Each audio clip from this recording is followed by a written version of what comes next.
Hello friends, welcome to my YouTube channel again. तो आज हम करने वाले हैं चीफ की दावत कहानी की समीक्षा, जो एग्ज़ाम पर्सपेक्टिव से बहुत ही इम्पोर्टेंट है। तो आज हम करने वाले हैं चीफ की दावत। अगर आपको वीडियोस पसंद आ रही है तो चैनल को लाइक, शेयर एंड सब्सक्राइब कर दीजिए। तो स्टार्ट करते हैं। कहानी कला के तत्वों के आधार पर चीफ की दावत कहानी कला के आधार पर विवेचन प्रस्तुत है।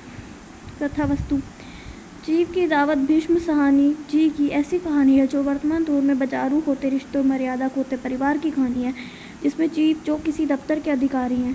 कहानी का प्रमुख पात्र शामानाथ उन्हीं के अधीनस्थ कर्मचारी है और किसी भी तरीके से अपने चीफ को खुश रखकर पदोन्नति पाना चाहते हैं। इसके लिए वे एक बार अपने घर अपने अफसर को दोपहर के भोजन हेतु आमंत्रित करता है ताकि वह अपने अफसर को खुश कर सके। संभवतः उसने सुन रखा है कि किसी को खुश करने का रास्ता उसके पेट से होकर निकलता है। वही कहानी की एक और घटना की ओर लेखक पाठकों का ध्यान आकर्षित करते हैं। आज की नई पीढ़ी की समस्या, जिनके लिए बुजुर्ग केवल बोझ हैं, ये समझते हैं इन्हें इतनी आवश्यकता नहीं है, जबकि ये बुजुर्ग उन्हें हर कदम जिंदगी की धूप से बचाते हैं। इनके अनुभव की गठरी नई पीढ़ी के बोझ को कई गुना कम करती है। इसी पिटारे में उनकी कई समस्याओं का हल है। इस बात का प्रमाण उन्होंने चीफ के भोजन के दौरान माँ के हाथों की फुलकारी बहुत पसंद आती है। अब तक जो शामनाथ माँ को उपेक्षित रखता है, चीफ की बात सुनकर अनायास उस माँ के प्रति प्रेम उमड़ पड़ता है। प्रस्तुत कथानक के माध्यम से लेखक ने जनरेशन गैप को दर्शाया है, दोनों पीढ़ी के दृष्टिकोण के अंतर को दर्शाया है। परिवार का बुजुर्ग वर्ग जो अपने बच्चों की खुशी देखना चाहता है, वही नई पीढ़ी केवल अपने माँ को सुखी एवं सुविधा संपन्न देखना चाहता है। नई पीढ़ी केवल अपने को सुखी एवं सुविधा संपन्न देखना चाहता है। शमानाथ की माँ जो अब तक बेटे की उपेक्षित नज़र से पीड़ित थी और घर छोड़कर जाना चाहती थी, लेकिन जब बात बेटे की तरक्की पर आती है कि उसके द्वारा फुलकारी बनाने पर चीफ बेटे की उन्नति कर देगा, वह अपना अपमान भूलकर फुलकारी बनाने को तैयार हो जाती है। पात्र योजना: कहानी को गति प्रदान करते हैं पात्र। प्रस्तुत कहानी चीफ की दावत में शामनाथ, उसकी माँ एवं चीफ, ये तीन प्रमुख पात्र हैं। शामनाथ अपनी उन्नति के लिए अधिकारी को भोजन पर आमंत्रित करता है। शामनाथ की माँ पुराने जमाने की अनपढ़ एवं सीधी सादी महिला है। कहीं माँ को देखकर चीफ पर उनके प्रति गलत प्रभाव न पड़ जाए, इसलिए शामनाथ माँ को एक कोठरी में ही रहने का आदेश देता है। वहीं शामनाथ की पत्नी भी अपनी पति की सोच में उसका साथ देती है। इन दोनों की पात्रों के माध्यम से लेखक ने समाज की नई पीढ़ी की स्वार्थ लिप्तता को दर्शाया है।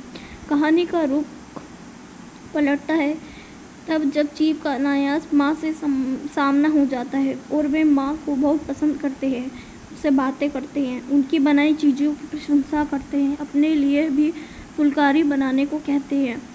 शामनाथ एक महत्वाकांक्षी व्यक्ति है जो अपनी उन्नति पाने और चीफ को खुश रखने के लिए माँ से फुलकारी बनाने की प्रार्थना करता है। माँ जिसे आँखें से कम दिखाई देता है, किंतु जब उसे पता चलता है कि उसके फुलकारी बनाने से बेटे को ऊंचा पद मिलेगा, तो वे खुशी खुशी यह बनाने को तैयार हो जाती है। कहने का आशय: कहानी में लेखक ने तीन मनोवृत्ति के पात्र बताए हैं। एक बुजुर्ग पीढ़ी जो उपेक्षित होकर भी त्याग को तत्पर है। दूसरी ऐसी नई पीढ़ी जो केवल अपने स्वार्थ लिप्त है। तीसरे वह वर्ग जो वैभव युक्त जीवन के बीच बुजुर्ग की कमी को महसूस कर रहा है। लेखक ने तीनों की तरह के पात्रों का बखूबी चित्रण किया है। उनके पात्र अपने चरित्र चित्रण के प्रति न्याय कर पाए हैं। समाज संयोजना: कहानी में जहाँ पात्र कथा को गति प्रदान करते हैं, वहीं पात्रों की मानसिक स्थिति तथा स्थिति को व्यक्त करने हेतु कथाकार संवादों की रचना करता है। यही संवाद कथा को रोचकता प्रदान करते हैं, कहानी को मुखरता प्रदान करते हैं, पाठक की बोधगम्यता को सरस बनाते हैं। भीष्म साहनी कृत कहानी चीफ की दावत में पात्रों के अनुकूल संवादों की संरचना की है। चीफ को घर पर दावत हेतु आमंत्रित करने पर शामनाथ के लिए माँ एक प्रश्न चिन्ह बनकर खड़ी हो जाती है कि कहीं माँ के रहन सहन एवं बोलचाल का पुराना ठर्रा उसकी उन्नति में बाधक न बने। ऐसी स्थिति में शामनाथ का बीवी को यह कहना, अच्छी भली है भाई के पास जा रही थी, तुमने यूं ही खुद अच्छा बनने के लिए बीच में टांग अड़ा दी। वह शामनाथ जब चीफ के आने पर माँ के बर्ताव की रिहर्सल कर रहा था, कैसे बैठना, कैसे चलना है, क्या पहनना है, फिर शामनाथ का कहना, चलो ठीक है, कोई चूड़ियाँ बूढ़ियाँ हो तो पहन लेना। तब माँ का मार्मिक कथन, चूड़ियाँ कहाँ से लाऊं बेटा, तुम तो जानते हो सब जेवर तुम्हारी पढ़ाई में बिक गए, पाठकों के मन में संवेदना जगाते हैं। वहीं चीफ द्वारा माँ से हाथ मिलाकर हाउ डू यू डू कहता है। तब शमानाथ जबरदस्ती माँ से अंग्रेजी शब्द कहलवाने का प्रयास करता है। ऐसे में माँ का कहना हो डू डू उसी तरह शीर्ण दुर्बल लज्जित आवाज़ में विवाह गीत गाना, रिया की मोय हरियाणी भेड़े, हरिया ते भागी भरिया है। ये सभी संवाद पात्रों के भावों का चित्रण करने में न केवल सक्षम रहे हैं बल्कि संक्षिप्त होते हुए भी कहानी को रोचक एवं एक सजीव बनाने में सफल हुए हैं। देश काल और वातावरण प्रस्तुत कहानी को सरसरी निगाह से देखने पर लगता है कि कहानी एक छोटे से परिवेश को लक्ष्य कर लिखी गई है, जिसमें केवल एक मकान के भीतर की कथावस्तु का आरंभ कर रही उसका समापन कर दिया गया है। पात्र भी महज 3-4 हैं, चीफ, श्यामनाथ और माँ।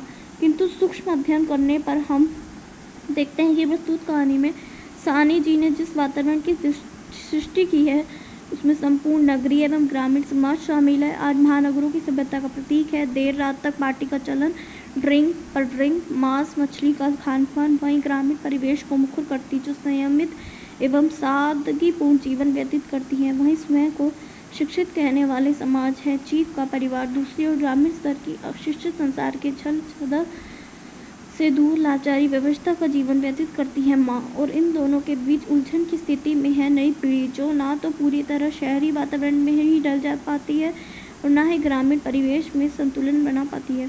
परिणाम वह बीच में ही असमंजस की स्थिति में रहती है। ऐसे में शहरी एवं ग्रामीण परिवेश को लेखक ने बहुत ही सुंदरता से इन पंक्तियों के माध्यम से चित्रित किया है। बरामदे में पहुंचते ही श्यामनाथ सहसा ठिठक गए। जो दृश्य उन्होंने देखा उसमें टांगें लड़खड़ा गई और क्षण भर में सारा नशा हिरण होने लगा। बरामदे में एक कोठरी में बाहर अम्मा अपनी कुर्सी पर ज्यों की त्यों बैठी थी, मुँह से लगाकर खर्राटे की आवाज़ आ रही थी। जब सिर कुछ देर के लिए टेढ़ा होकर एक तरफ थम जाता तो खर्राटे और भी गहरे हो उठते। फिर जब झटके सैनीद टूटती तो सिर फिर दाएं से बाएं झूलने लगता। पल सिर से सिसक आ जा। माँ के झड़े हुए बाल आधे गंजे सिर पर अस्त व्यस्त बिखर रहे थे। प्रस्तुत पंक्ति में बरामदे के भीतर दृश्य जहाँ आज की चकाचौंध भरे सभ्य समाज को रेखांकित करता है, वहीं बाहर कोठरी में आडंबर से दूर जीवन के यथार्थ को जीती माँ है। लेखक ने एक छोटी सी पृष्ठभूमि में जिस कुशलता से दोनों परिवेश को जीवित किया है, यह उनके कौशल का प्रतीक है। भाषा शैली, कहानीकार ने भाषा का समायोजन यथार्थ के निकट पात्रों के अनुकूल एवं देशकाल को दृष्टिगत रखकर किया है। यही कारण है भाषा उनके कथ्य के प्रवाह को सजीव एवं रोचक बना सकती है। भाषा में परिवेश का रंग तो ही है ही, पात्रों को भी कथाकार ने भाषा के माध्यम से रेखांकित किया है। सानी जी की भाषा में शैली का दृढ़ता के साथ भाषा की गंभीरता भी देखने को मिलती है। जिस तरह हम शो केस में चीज़ों को सज्जित करने हेतु उन्हें धो पहुँचकर सलीके से रख देते हैं, श्यामनाथ भी चीफ के आने पर कहीं गलती से माँ का सामना ना हो जाए अतः वह माँ को भी शो केस में रखी वस्तु की तरह तैयार करता है। लेखक को इन पंक्तियों में माँ को रेखांकित किया है। माँ सफ़ेद कमीज और सफ़ेद सलवार पहनकर बाहर निकली, छोटा सा सूखा हुआ शरीर, धुंधली आंखें, केवल सिर के आधे झड़े हुए बाल पल्ले की ओर से छिप पाए थे, पहले से कुछ ही कम करू नजर आ रही थी।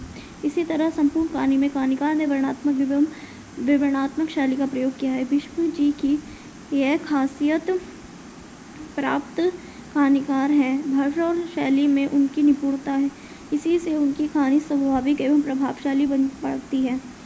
उद्देश्य, प्रस्तुत कहानी के माध्यम से कहानीकार ने दो वर्गों की मानसिकता को चित्रित किया है। हमारे समाज का एक वर्ग जो रिश्तों को जीता है, उन्हें निभाने के लिए हर संघर्ष का सामना करता है, जैसे कि माँ जो बेटे को पढ़ाने की खातिर अपने जेवर भी बेच चुकी है। वही दूसरा वर्ग है जो रिश्तों को बाजार में ले आया है। उन्हें जब उनकी ज़रूरत है, उनके लाभ की संभावना है तो उसे चेक की तरह भुनाते हैं और आवश्यकता न होने पर कोठरी के हवाले कर देते हैं, जिसका प्रतिनिधित्व करता है श्यामनाथ, जो माँ को अनुपयोगी समझ घर की बिजली कोठरी में बैठने का आदेश देता है। किंतु जब चीफ को माँ के साथ खुश देखकर माँ के द्वारा फुलकारी बनाने पर अपनी उन्नति की संभावना देखता है तो पुनः माँ के प्रति अनुराग जाग जाता है।